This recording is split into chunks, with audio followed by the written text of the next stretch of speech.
my take is that if you have relevancy between the page that links out and the page that and the site that's being linked to, then how much more do we need to overthink this? Hello, everyone, and welcome to the BuzzStream podcast. My name is Vince Nero, and today I'm thrilled to talk with James Brockbank. He is the managing director and founder at Digitaloft. How you doing, James? Thanks so much for coming on. Thank you for having me, Vince. Yeah, I'm really good and really excited to be here and chat.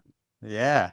Man, are you still riding high from your excellent conference, the Digital PR Summit? We are, mate. Yeah, it was a really, really good event. Months and months of planning. It all turned out, all went very well. Very, very good feedback. And we're busy planning for next year.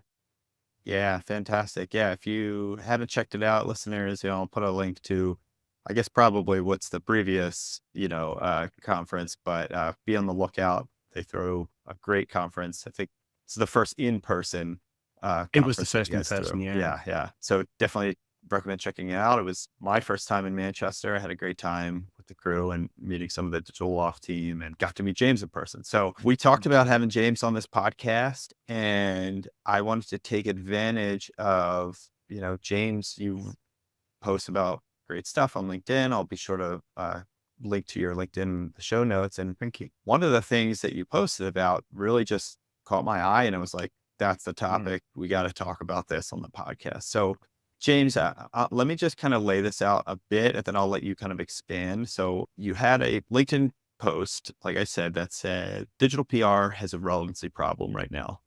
Just this week, I found a number of digital PR campaigns that have really made me stop and think carefully about whether the links and coverage they're earning are doing more harm than good. Yeah. So I'll stop there and just kind of let you maybe give your thesis, and then we can dig into a lot of these little sections of the post. Yeah, go ahead. Absolutely, yeah. And I'm going to start by saying I'm an SEO through and through. I've been doing SEO 14, probably 50, coming on 15 years. And a lot of that time I've spent doing link building. And, I was working in SEO when Penguin hit. And the last 6 to 12 months really, really reminds me of that post-Penguin period where, I'll never forget manually crawling through link profiles with hundreds of thousands of spammy links, sending tens of thousands of emails to try and get links removed. This was before the disavow file came out. And it just feels like we're almost back there again in certain parts of this industry. If if we look at that sort of post-Penguin era, prior to that, a lot of agencies, a lot of SEOs, they were buying garbage links on links pages. That then moved to got called guest blogging. That got, it moved from irrelevant links on free-for-all links pages and comment spam, that sort of thing, to guest posts on, let's face it, fake blogs that were created for the sole purpose of selling links. And it worked. Don't get me wrong. It worked for a while. If we then look at where this industry started to take a shift, we probably started doing some version of what we now call digital PR in 2015, I would say. We started looking at how to use PR to build links for our clients. Now, if we look at what was working in 2015, and if we look at the landscape, pretty much any link we were earning from an authoritative top-tier news publication was moving the needle. In my opinion, relevancy, I'm not saying it didn't matter, but looking back, we didn't care because even without the relevancy, those links worked.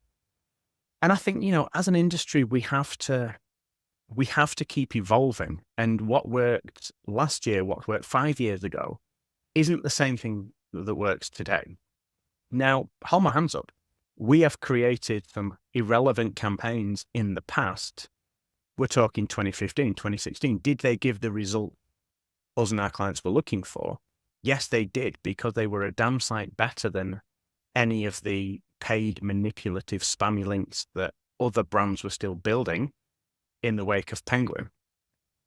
If we look at where we are today, to me, relevancy it should be the number one measure of whether a link is a good link, whether PR coverage and PR activity is successful. Rather than just link numbers alone, we should be looking at, okay, is this relevant? Now, we'll come on soon to talking about what relevancy really means, how can we potentially start to measure relevancy. But, I spend time every week. So I set aside time every week to look at what other brands are doing, what other agencies are doing. Why? Because I'm a big believer that we can learn as much from analyzing what other people are doing than ourselves. It's a bigger pool of data, right? So on that ground, I'm still seeing campaigns launched that are completely irrelevant to the core business. So last week, I was talking about this on Twitter. One of the things that I saw last week was a furniture brand giving so-called expert commentary on the interpretation of Taylor Swift lyrics. And don't get me wrong, you can argue in a lot of cases loose relevancy.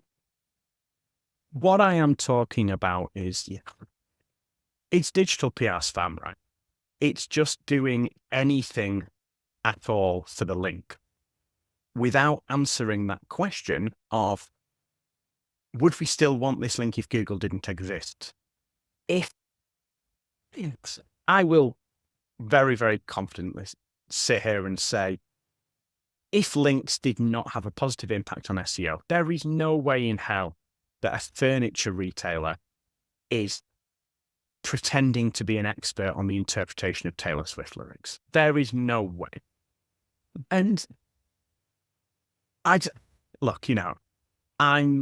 wrote a post about this last week about identifying paid spammy links that are disguised as digital PR. And I don't believe that anyone should be outed. I had a few messages saying, what agency was it? That's not what I want to do. To me, it's all about the education. It's about educating brands, PRs, juniors in the industry who are, in my opinion, being taught incorrectly about what great digital PR looks like. That's the way we combat this issue in our industry. And I think, where we are, there is a lot of digital PR that's being done right now. I say a lot.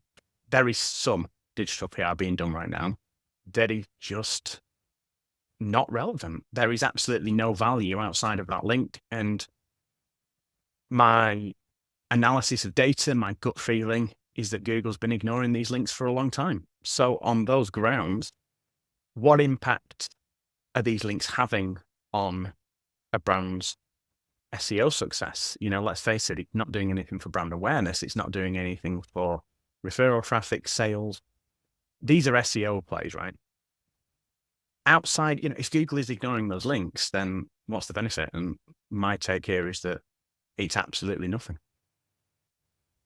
Yeah, a lot to unpack there, James. One of the things I wanted to kind of clarify for listeners is when we talk about digital PR in this case, it seems like where you're seeing this kind of distinction, I guess, is in kind of more like the quote, like the expert quote pitching kind of digital PR. It's the pitching, it's the ideas, it's the content that's being pitched out. And look, I'm not a big advocate of the relevancies only at publication level. You can have publications that are maybe primarily targeting one topic, but they can easily veer into others if it makes sense to do so. And I think, I always look at relevancy at page level. Is the page that's linking on a site, is the page that's linking out relevant to the site that's being linked to? So I think on those grounds, we're really talking about a digital PR or PR team coming up with ideas going, we will do this, this, or this to earn linked press coverage. And those ideas are, they're just completely irrelevant. So it could be content-led pitching and the expert quote, like content less or whatever. I think whatever you there's, call I it. think there's a mix. I think there's a mix. Yeah, it's not one word. I Yeah. think, if we group it into the ideas, and an idea can be executed in a number of different ways. It can be executed as expert commentary. It can be executed as data studies, hero campaign. It's the ideas that are so far removed from the core area of expertise of that business that I'm referring to. Yeah. So you also said something I want to dig into more where you talk about looking at the page level, relevance of the page level. Yeah. So I think where that gets confusing for a lot of people, and I myself can sometimes struggle with this when talking with people, is like, obviously, if you're a furniture brand and you want to get links from, Yeah. furniture sites or something, probably a bad example, but um, what about those broad sites? Like, what about a news site, right? Like, there's no specific Yeah. industry. Um, do I sometimes think of news sites like, does Google just look at those as like wildcard links, like they apply to any industry? But what's your take on that? Yeah. I mean, my take there is that actually a lot of these news sites they're very, very good at categorization. They are very good at clearly defining, you can have the Daily Mail as an example, which really clearly has a travel section. It's defining the URL structure. It's clearly defining the site navigation. You've got sports, you've got lifestyle, you've got fashion. They're clearly defined categories. And I think the best example that I can give is, I think, one that I first saw shared by Cyrus Shepherd, many, many years ago now, in one of his most posts talking about topical page rank. So I think Cyrus's example was, imagine you've got a link from, I don't know, let's say you're running a sport website and you've got a link from, I think it was the Washington Post or one of those top tier US news sites was given as the example. You've got a link coming from the sports section of that site to your sports site, or you've got a link coming from the politics section coming to your site. Which one of those is the better link?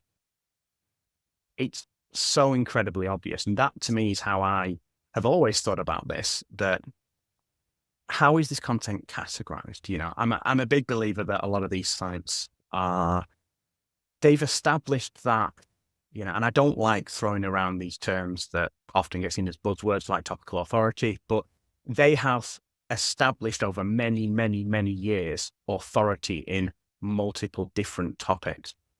So, they have dedicated sports writers, they have dedicated politics writers. I think a lot of these news sites nowadays they are lots of smaller sites within that big umbrella. And I think, that's certainly how I think of it. And I'm looking, okay, not just is this a link from the Daily Mail, is this a link for a travel site from the travel section of that site? That's how I would think about it anyway. Yeah. I mean, do you get into that for like when you analyze, okay, is this site good enough? Does it have topical authority in this particular space? Like, I know there are news sites that have, Yeah. subcategories, but and when you get into like local news, especially in the US, like some of those local news sites are kind of garbagey. I mean, do you analyze them in a specific way? Is there a tool or is there a, workflow to tell what topical authority a page or category has? I mean, in the short answer is no. I think it often comes down to gut feeling. But I think, as I said, at the Digital PR Summit last month, my talk was, titled, "Would you still want this link if Google didn't exist?" Now, that to me is, for a lot of years now, been a really good measure of stepping back and going, is this activity relevant to us as a brand? And the whole concept of it is, if Google didn't value links, would you still be doing what you're doing? Now, if we get into the topic of, the local news sites in the US as an example, I guess the question is, a lot of this is defined at the idea stage. It's designed at at the pitch stage. It's for a journalist to cover a story in 2024.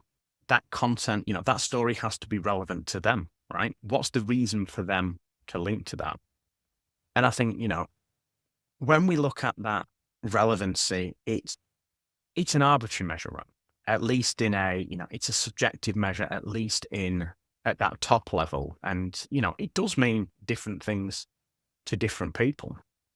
But I think if you ask yourself that question, would we still be doing this if Google didn't exist? You get a lot closer to saying, right, okay, well, earned links are a byproduct of us telling a story that gets our brand in front of a relevant audience, that builds our brand, that could drive referral traffic. But I think a lot of it comes down to having relevant ideas. Relevancy starts with the idea. And, what I thought you were going to say is, is there any value, or, what happens if you get these links from the irrelevant sections of these bigger sites? And I think my take there is that if your pitches, if your ideas and pitches are executed correctly, I can't see why in 90 out of 100 cases you'd be pitching to a journalist, a politics journalist, not a travel journalist if you're a travel brand.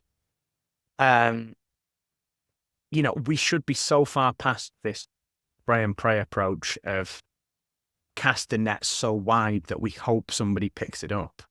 And I think, when you have relevant ideas that are amplified and distributed to a targeted list that you can justify why that story is relevant, then I think, actually qualifying the sites against relevancy almost becomes, I'm not saying it becomes irrelevant, but it becomes less of a necessity because you're setting yourself up for success from that ideation stage.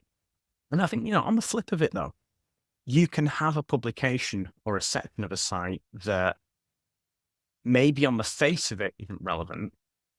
They could, there could be an angle, there could be a hook that makes it relevant. And I think, in a lot of cases, I think as SEOs especially, we're pretty conditioned now to overthink things. We overcomplicate a lot of these metrics. How many different metrics can we throw at something before we go, just use your common sense? And I think there's my take is that if you have relevancy between the page that links out and the site that's being linked to, then how much more do we need to overthink this? There are certainly times, but I think those, the sort of prerequisite to what I'm saying there is having relevant ideas that would stand this if you weren't doing this to earn links that Google reward. Yeah, I mean, I've always been on that same side as you. I mean, that was something that we did a lot at Siege and that messaging that we gave to clients. I think one of the things that I would often get pushback on from peers or sometimes clients is if my customer is everyone, like say it's a underwear company or something, your customer is everyone under the sun.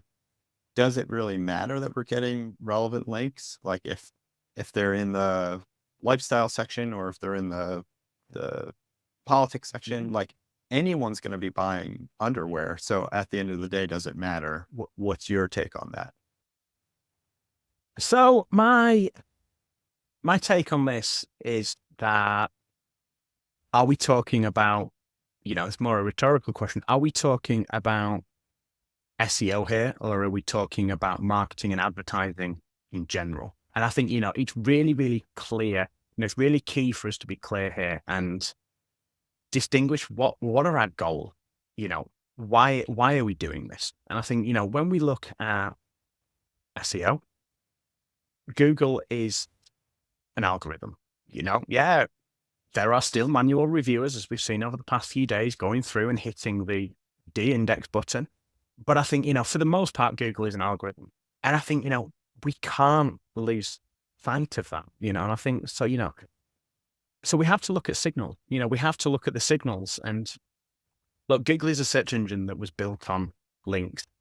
Google was built on the foundations of PageRank, which is effectively that a link from site A to site B is it's a vote of trust. We know that there is topical PageRank. We know there are things like seed sites and link distance ranking, which if, for anyone not familiar with these concepts, go and have a look at the patent, go and have a look at, read into this. I think once we take a minute to understand how search engines work, or at least the principles of that, I have had many a long conversation with people at Digitaloft and other people in the industry, with clients, on the inner workings of how a search engine works. I am not a computer scientist, at all, but I've spent time understanding at least what Google is trying to do with its algorithm. Now, we look at the patents, and, there's no guarantee that all of the live patents are still being used or were ever used in the algorithm, but it at least gives us an indication as to what Google is trying to do and what they're trying to achieve. And when we look at this in the context of PageRank, of links, we know there is this concept of seed sites where Google starts its crawl of the webs for, on a number of sites. We do not know what these sites are. There were only 2 examples given in the paper. One of these was the New York Times, the other was the Google directory. We know that these are trusted, authoritative sites that cover a broad range of topics. The author of that patent then went on to create another paper that suggested that this can then be broken down into what they define as shards. Now, those shards, we can assume from reading the paper that these are different topics. Each topic, now we don't know how broad this is, each topic then has its own set of seed sites. The closer that, when you are being linked to, the closer the sites linking to you are to the seed site, the more valuable that link is. So we've got to sort of read between the lines on a lot of this. And, we're talking papers going back to what? The early 2000s plus, yes, there are more recent papers, but, going back to understand where Google came from, how they have been using or trying to use links for an awful long time, these aren't new concepts. I think it's just that actually, the way I've always looked at it is, if we go back to when Google filed a paper 10, 15, 20 years ago, how long is it realistically going to take for that paper to then be looked at, worked into the algorithm, tested? We don't know. But it's not a month. It's not a year. If we look back to, if we see those as Google's vision for how they want search to work, and yes, there are things like AI, machine learning that have added another level of complexity into this. But again, in that sort of thing of not overthinking this, taking the time to understand the foundations of how Google works puts us in a really, really strong position to say, if you're running a TV advertising campaign, go ahead. That is brand awareness. That is direct traffic. When we're looking in the context of SEO, then we're leaving ranking up to machines. It's based on signals. So realistically, we have to send signals where those links, those votes of trust, of authority, are related. And I think, the way, if we break this down into an easy to understand concept, you go and ask, you're out at the pub with friends, you ask for recommendations on where to go on vacation. You've either got, you've got 2 recommendations coming. You've got a recommendation from someone who's consumed a bit of content on the web, thinks they know everything, and you've got the recommendations from that trusted traveler who's traveling 4, 5, 6 times a year, knows inside out those topics, can make those real solid and valuable recommendations. As a person, who would you trust more? I don't even think we need an answer on that. And I think, that to me is how Google has been viewing links for a long time, and I think it's, would you go to would you go to a lawyer for health advice? No, you wouldn't. So, think about relevancy like that in the context of signals, and it just, it shouldn't be difficult to understand. Yeah, this is amazing stuff. I honestly did not know anything about the kind of the shards and seed sites. I had remember reading something about seed sites back in the day, so definitely gonna have to dig into some of that Oh documentation. yeah, they're not new concepts. And I think this is to me where, there's a really fine line between SEO, between digital PR, and we still, a lot of PRs aren't aware of these. They're not aware of these things. But I think, to me, it's that education. And yes, they are, the papers they're heavy reading. I've probably read the seed site and link distance ranking paper 10, 20 times to, they're not long, but, to really understand them. Yeah, to understand how we apply them. And I think, it's extracting those interpretations really, isn't it? Yeah, there's a lot to dig into when you get into the algorithm Yeah. documentation and stuff. I don't want to get too far into that, but I do want to touch one piece that I feel like is relevant. And this was something that you mentioned in your post, Yeah. and it's this idea of analyzing link profiles. Now, you essentially said, let's see, you mentioned extracting entities of sites' link profiles Yeah. to analyze them. I'd really love to dig into how exactly you do that and the value of analyzing a link profile. Absolutely. So I think, the challenge that we have as an industry, right, is we are all moving toward relevancy. We're all talking about relevancy. We're all talking about this link should be more, links should be more relevant. PR activity should be more relevant. But how do we measure relevancy? Clients, SEOs, we're still so used to talking about link value and link quality with domain rating, domain authority, trust flow. And don't get me wrong, I've been in SEO and link building since, I remember it wasn't even monthly, was it? I was going to say the monthly PageRank toolbar refresh. When if you were lucky, you'd see your site PageRank jump from 4 to 5. And these, Google obviously did away with that public facing toolbar because it was being used as a currency to sell links. And I think, if we get into why has DA and DR especially become the language of links, it's because PageRank, certainly as a public facing measure, went away. So on those grounds, SEOs have replaced PageRank with DA, DR, and I don't think it's a secret that these tools they saw a gap once PageRank went away to develop this metric, develop these measures, but they don't, at least for the part of it, they don't accurately measure relevancy. They are based on the site's link profile. Now, yes, we look at Majestic and who have probably made the biggest inroads against this.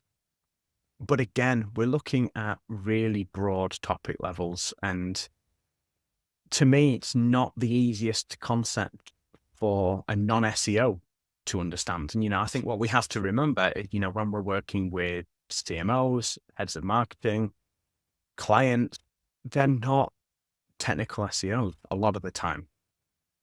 DA and DR have become so popular because they're easy to understand, right? It's Right. easy to say, a DR 70 link is better than a DR 30 link. And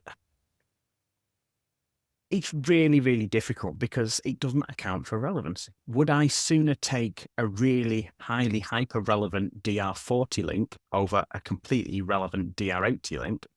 Absolutely. Every single time. Because I believe that, Google is a search engine that has been working with various elements of semantics right from the start.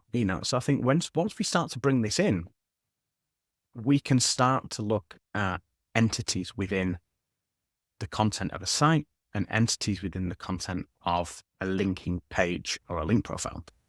And I certainly don't think, I know we're not the first to have done this, but we've spent the last couple of months really looking at how we can streamline the extraction of entities from our client sites and from the pages that link in a link profile. So effectively, we're using, and this can be done with either Google's natural language understanding tool or the IBM Watson API.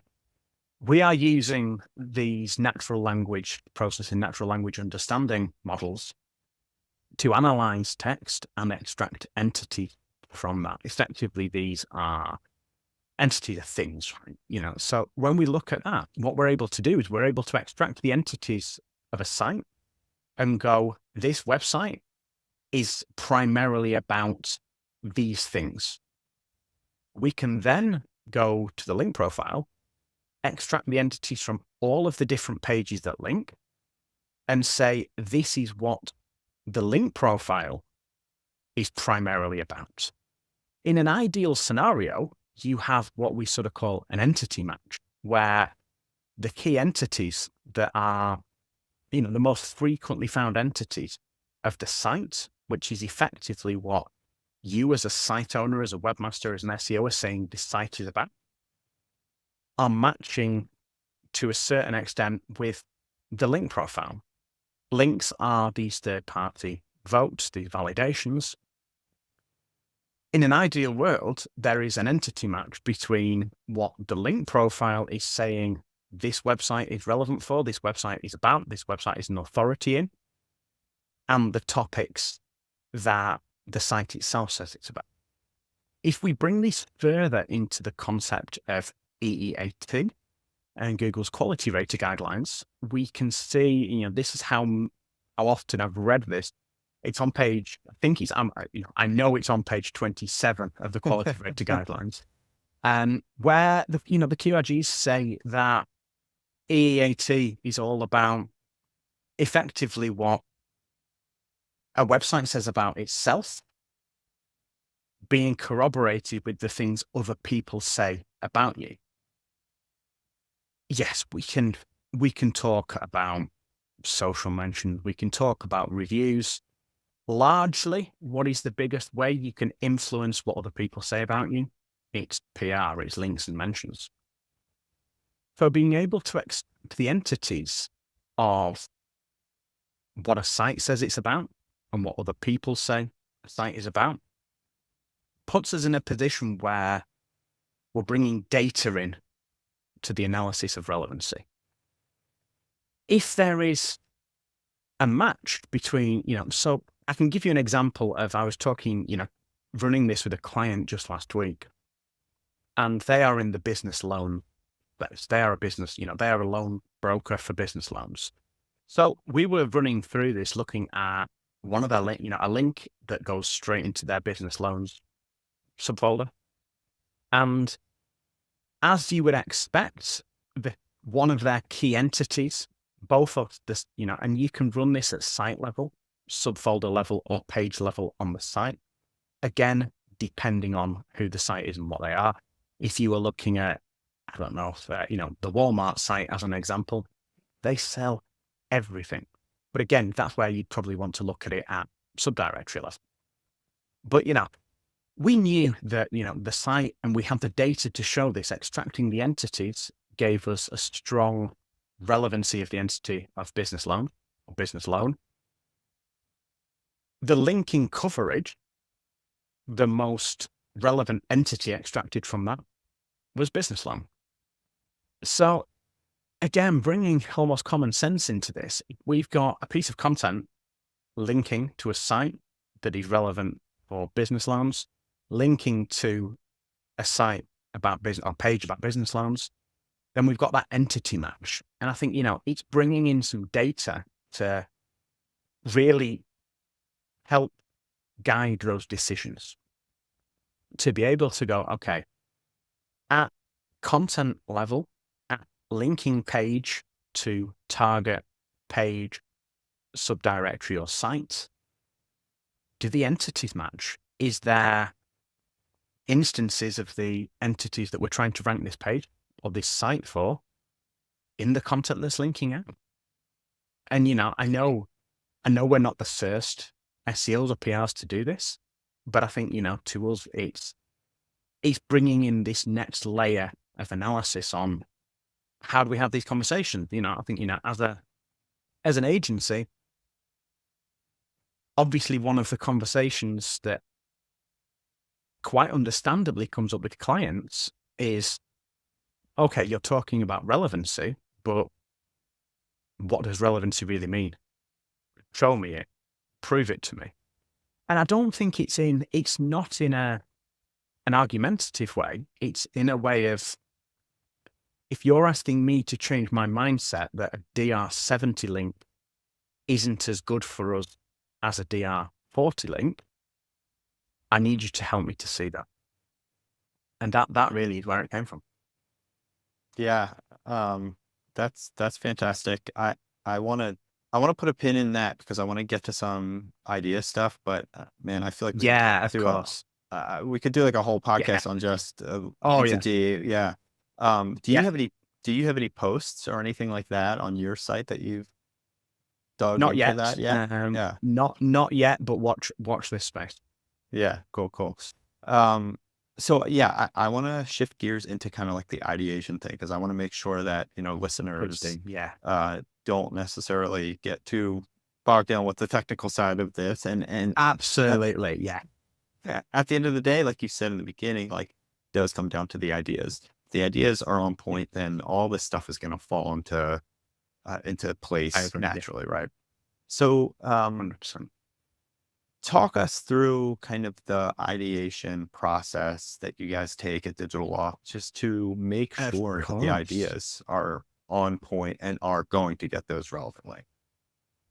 Yeah. And I think, in a sort of at a simplistic level, it's starting by understanding and sort of building out from what does this business do? Who is this business? And what have they earned the right to be talking about at a topical level? So, let's take give us an example. Let's run through this live. Let's do business loans, right? Okay. Yeah. So ultimately then, that very top level that is, it's business financing. It's starting a business, it's fundraising it's getting the cash to start to grow a business. So if we start there, we know that at that sort of wider topical level, this business, this site has that authority to be talking about how to fund a business, how to finance a business, how to realistically grow a business, startup culture, that sort of thing. So we start to build out strands of, we're breaking down almost a mind map to break down that main topic into smaller topics. Now, of course, within that, you've got business loans, but you've also got, the other types of funding, in that example I'm talking about, taking one step. Loans are obviously not the only method of funding. There's investment, there's, all sorts of different areas. And it's breaking these down almost into these, you can tell I've been reading too many Google papers, into these shards to go, okay, what are the topics that we have the right to talk about? And I think, if we look at this from an EEAT perspective, it's going, if our the business's experts are being quoted and cited in the press, in publications, talking about this, really, do they have the right to be doing so? An example that was going around Twitter last week was that a casino was giving tips on reducing, about pollen and hay fever. Hey, come on. What's the relevancy between a casino brand and a medical topic? That should be a casino does not have the right to offer comments, advice, tips on managing hay fever at all. A doctor does. Certain other areas of medical profession do.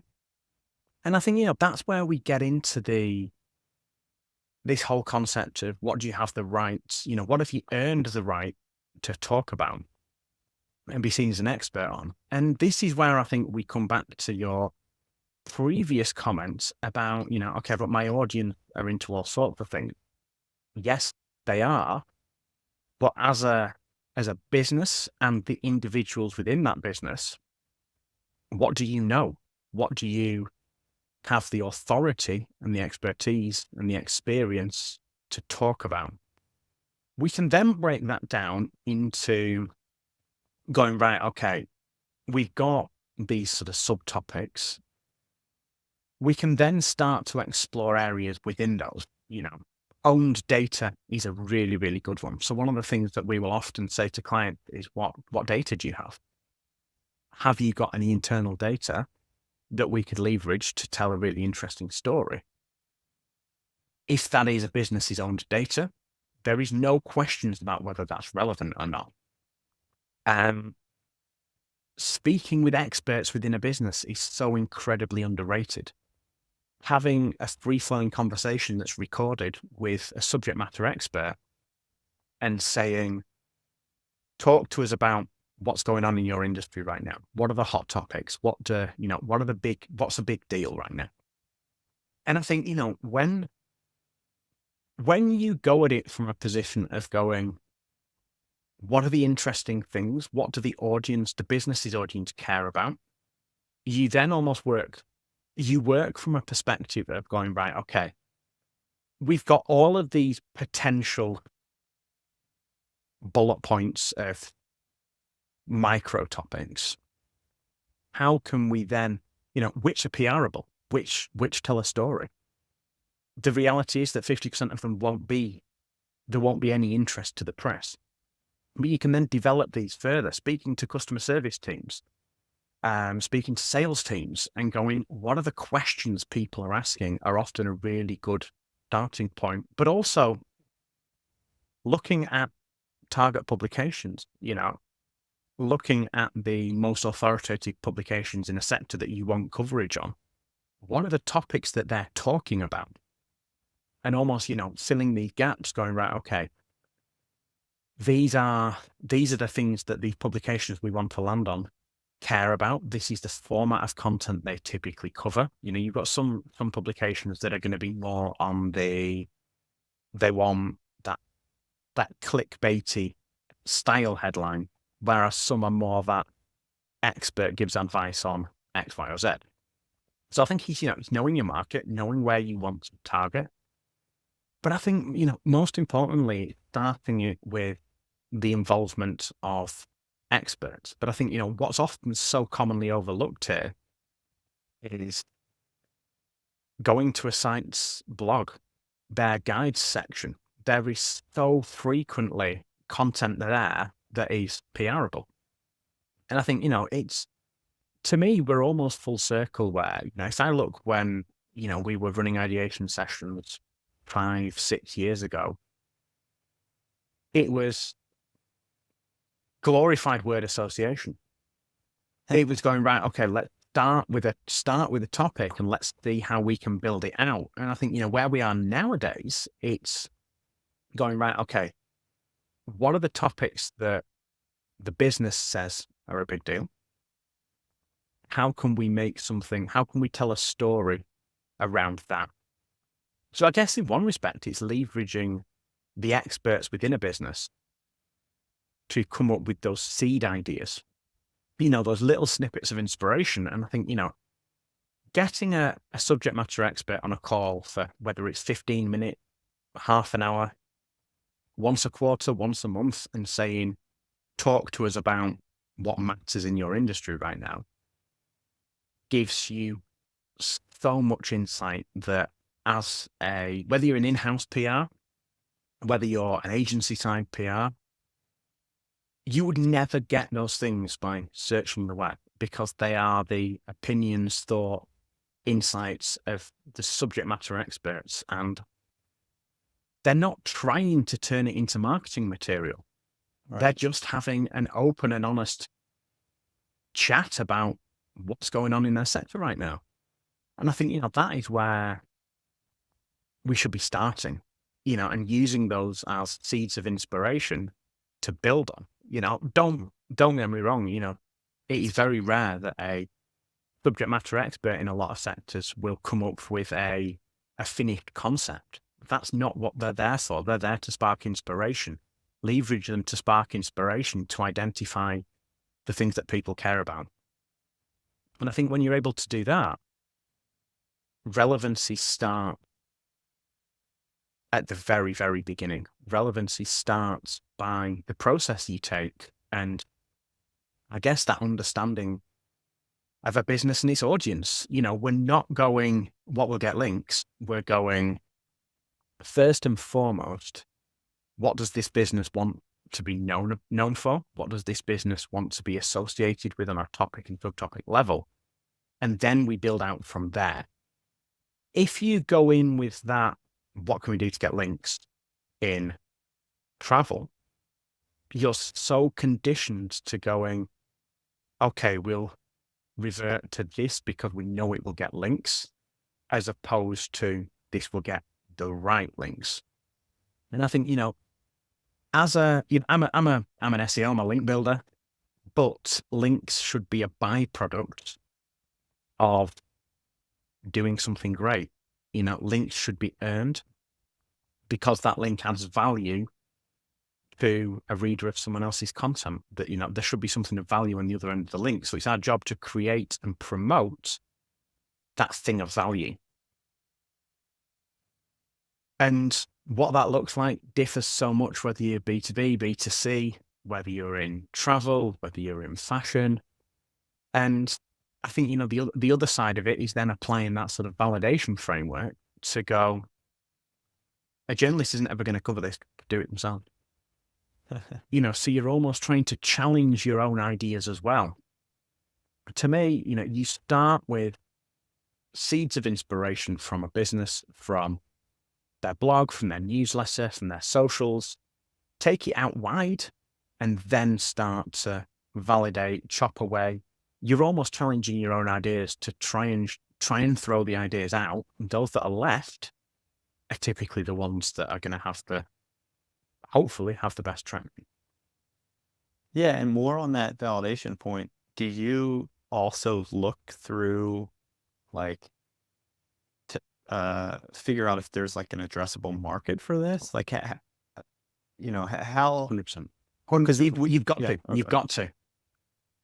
And I think, walk us through how you do that, because that's really interesting to me. That's something we do at Siege, but I think that is something sometimes people get wrong because they come up with an idea, they think it's a great idea, and there ends up not being a market. So, I mean, I can give you an example of this. So back in 2018, 2019, we were working with an automotive brand. And this was at the very, very start of sort of the surge in electric vehicles. Now, we were being encouraged to create content around electric vehicles.